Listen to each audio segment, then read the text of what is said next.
Hello everyone, welcome back to my YouTube channel and welcome to another vlog.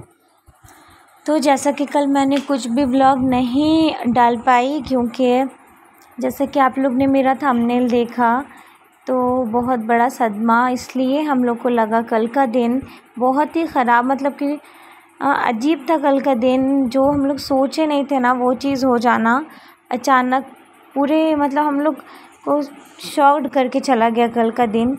क्योंकि क्या होता है ना कि एक इंसान अगर बीमार हो और बहुत बीमार हो और बहुत तकलीफ़ में हो और मतलब कि वो कुछ खा नहीं रहा हो, पी नहीं रहा हो, उसको हर चीज़ बिस्तर में हो, तो उसका रहना उसको बहुत तकलीफ़ देना होता है। तकलीफ़ में वो आदमी रहता है तो वैसे इंसान का समझ में आता है।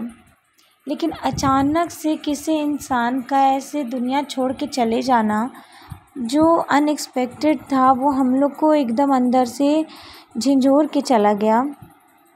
वो बहुत अच्छे थे। मेरी भाभी है जो सबसे छोटी वाली भाभी, तो मैंने आपको पिछले व्लॉग में बताया था कि जब मैंने अपने मायके वालों लोग का दावत किया था तो अब मेरे छोटे भैया भाभी नहीं आए थे क्योंकि वो अपने मायके जा रही थी भाभी, उनके पापा की तबीयत ठीक नहीं थी। लेकिन वो देखने गए थे अपने पापा को, लेकिन वहाँ पे उनके बहनोई का इंतकाल हो गया। और वो बिल्कुल माशाल्लाह अच्छे, वो रात में खाना खा के सोए, वो हर चीज़ हंसी मजाक करके भाभी लोग के साथ फुल एंजॉय करके शाम में वो लोग घूमने गए। उसके बाद वहाँ पे चिकन मोमोज़ और फिर बर्गर ये सब खा के लौटे। खाना वाना खा के वो लोग फिर हमको भाभी कॉल भी की, वीडियो कॉलिंग में हमने बहुत देर बात किया। वहाँ पे उन लोग का जो बागीचा है वहाँ पे वो लोग बहुत से आम के पेड़ लगे हैं। भैया ने मुझे दिखाया कि देखो हम लोग यहाँ लेटे हैं और उसके ऊपर ही आम लटका है और ऐसे आम गिर रहा है और फिर मैंने उसको धो के काट के तुरंत मैं खा ले रहा हूँ। बहुत मज़ा आ रहा है हमें। ठीक है, तब फिर रखते हैं, कल बात करते हैं। और जब मैंने सुबह में उठा तो फिर अचानक मेरी अम्मी का फ़ोन आता है और मुझे बताती है, तो एकदम क्या मैं कहूँ, कुछ मतलब कोई वर्ड्स नहीं है मेरे पास। वो जो मेरी भाभी के बहनोई थे वो बहुत ही अच्छे इंसान थे, अल्लाह पाक उनको जन्नत नसीब करे। और उनके 3 बच्चे हैं, उनकी वाइफ है। खैर हम क्या बोले, अब अल्लाह ताला की हर चीज़ में मर्ज़ी होती है कि जब इंसान को अल्लाह पाक दुनिया में पैदा करता है ना, तो उसी वक्त सब कुछ लिख देते हैं उसका, कि इसका कब क्या होना है, इसके नसीब में कितना रिस्क है, इसको कौन से बहाने से मौत होना है। क्योंकि अल्लाह ताला कभी ख़ुद में नहीं लेते हैं, इसलिए कोई ना कोई बहाना हर किसी के साथ होता है, तो इसके लिए हर चीज़ लिख देते हैं। अब उनका इसी में अल्लाह ताला की मर्ज़ी थी। हम लोग को बहुत ख़राब लगा कि मतलब वो अभी अच्छे एक इंसान थे, अचानक से क्या हुआ कि भैया बताएं, सुबह में उनका बीपी हाई हो गया। जब वो चेक कराने के लिए गए तो वो बोले कि उनको अच्छा नहीं लग रहा, बीपी बहुत हाई है। भैया लोग उनको हॉस्पिटल लेके जाते जाते रास्ते में वो ख़त्म हो गए। तो ऐसे कैसे मेरे भैया के सामने, तो ये चीज़ मतलब पहली बार भैया फेस किए ना, तो मतलब उनको समझ में नहीं आ रहा था, उनका रो रो के बुरा हाल कि हम क्या करें। और वो इतने अच्छे इंसान थे ना कि मतलब जो अच्छा इंसान होता है ना, ये अचानक वाला मौत उसके साथ ही होता है, चटपट में वो ख़त्म होके रह गए। उनका बच्चा लोग हैं, हम तो सोचते हैं, मतलब बात ऐसा है कि नज़दीक की बात नहीं है, हम लोग सब सोच के हाथ मल के रह गए। हम लोग को दिन भर किसी चीज़ में मन नहीं लगा है, तो काम तो करना है, बच्चों को देखना है, खाना तो खिलाना है, हर चीज़ करना है, तो मन लगे ना लगे लेकिन हर काम में हम लोग वैसे ही लग गए। लेकिन फिर भी हर चीज़ कर रहे हैं, नमाज़ पढ़ रहे हैं, कुछ भी कर रहे हैं, तो ज़हन उधर ही है कि कल इतना टाइम सब अच्छा था। कल मैंने दोपहर में भी भाभी से बात किया था, दोपहर में मैं पूछी थी कि खाना हो गया आप लोग का दोपहर का, तो भाभी ने कहा था हाँ आज बिरयानी बना था, हम लोग सब खा लिए। तो इसके लिए कल इतने टाइम सब अच्छा था, मैं तो यही सोच रही थी। और फिर अचानक से कैसे हो जाता है। लेकिन वही चीज़ है कि हम लोग के लिए अचानक था, लेकिन अल्लाह ताला सब जानते थे। तो खैर उनका उसी में कुछ अच्छा छुपा होगा। अल्लाह पाक उनकी बीवी को, बच्चों को सब्र दे। और मैं क्या कहूँगी, वो जो आपी है ना, वो भी बहुत अच्छी है। मुझे तो बस उनका सोच के लगता है कि मतलब हम बात भी नहीं कर पाएंगे, क्योंकि हम जब भाभी से बात की, मेरी भाभी से, तो उनका वो हाल था कि वहाँ पे संभालना बहुत मुश्किल था। और उसके बाद इधर से हम जब बात कर रहे थे तो वैसे ही हम भी रोने लगे। भाभी तो सिर्फ भाभी का यही रट था कि अम्मी को भेजो, हम नहीं यहाँ संभाल पा रहे हैं, अम्मी को भेजो।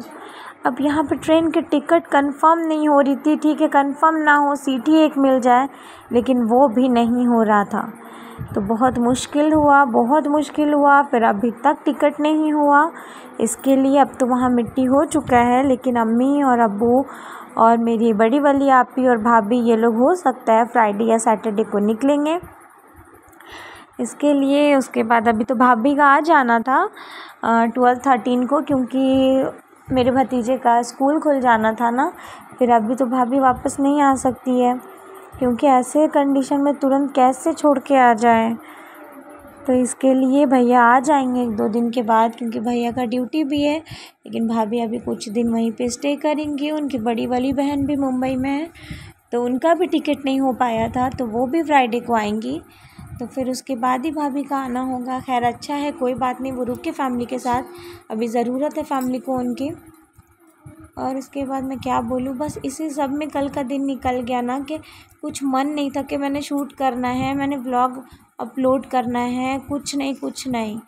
तो इसके लिए कुछ भी मैंने कल नहीं किया था। बस आज जो मैंने किया वो मैंने आज डाल रही हूँ। तो आप लोग सबसे भी दुआ की दरख्वास्त है कि दुआ कीजिएगा उनके लिए, अल्लाह पाक उनको जन्नत नसीब करे और हर चीज़ उनको अच्छा हो अल्लाह ताला, क्योंकि वो बहुत अच्छे एक इंसान थे, बहुत अच्छे। वो हम लोग से जब भी मिलते थे बहुत अच्छे से मिलते थे। तो इसके लिए और मैं मतलब कुछ बोलने का मन ही नहीं है ना, कि मैं और क्या बोलूँ। बस जो मेरे मन में आ रहा है ना उनके लिए मैं वो बोल रही हूँ। तो आप लोग प्लीज़, मतलब अगर मेरा वीडियो पसंद ना आए तो प्लीज़ इग्नोर करें, क्योंकि इंसान के साथ होता है ना कभी कभी कि उसका मूड नहीं होता है, लेकिन फिर भी वो इंसान बोलता है, हर काम करता है, मूड नहीं है फिर भी करता है। तो इसी तरह है कि व्लॉग में मैं क्या बोलूँ, आज कुछ भी वर्ड्स नहीं है मेरे पास कि मैं कुछ बोलूँ, कुछ शेयर करूँ। तो वही था, ये रूटीन था आज सुबह का। वो जो पहले आप लोग ने क्लिप देखा वो अदीन था, वो जो रात में सोया था, उसका पूरा इतनी ज़्यादा गर्मी में ना उसके चेहरे पे पूरा छोटा ना वो दाना हो गया रेड में। तो मैंने उसको पूरा नाइसिल पाउडर लगाया हुआ था। और उसके बाद ये मैं थी, और सुबह का नाश्ते में मैं अपने लिए बना रही थी, क्योंकि मेरी मदर इन लॉ और मेरे हस्बैंड को तो मैंने नाश्ता दे चुके थे, क्योंकि उन लोग का टाइम में क्या होता है ना, बहुत जल्दी मुझे करना पड़ता है। तो मैं उन लोग से फारिग हो गई, दे के चलिए अब ठीक है मैं अपने लिए बनाती हूँ। तो मैंने थोड़ा सा शूट कर लिया, और फिर बच्चे अभी सोए थे तो मैंने सोचा पहले मैं नाश्ता कर लेती हूँ, फिर बच्चे को उठाती हूँ। अभी थोड़ा ज़्यादा मैं लेट से सोने इसलिए भी दे रही हूँ ना, क्योंकि फिर अभी ट्यूसडे या वेडनेसडे से उन लोग का स्कूल कंटिन्यू हो जाएगा, तो सो नहीं पाएगा वैसे भी। तो इसके लिए तब तक के लिए मेरे व्लॉग को आप लोग like share and subscribe please कर दिया करें, और मेरे वीडियो को पूरा देखा करें। और तब तक के लिए अपना ख्याल रखिए, और अपना बहुत सारा ख्याल रखिए, और मैं मिलती हूँ नेक्स्ट व्लॉग में। तब तक के लिए अल्लाह हाफ़िज़।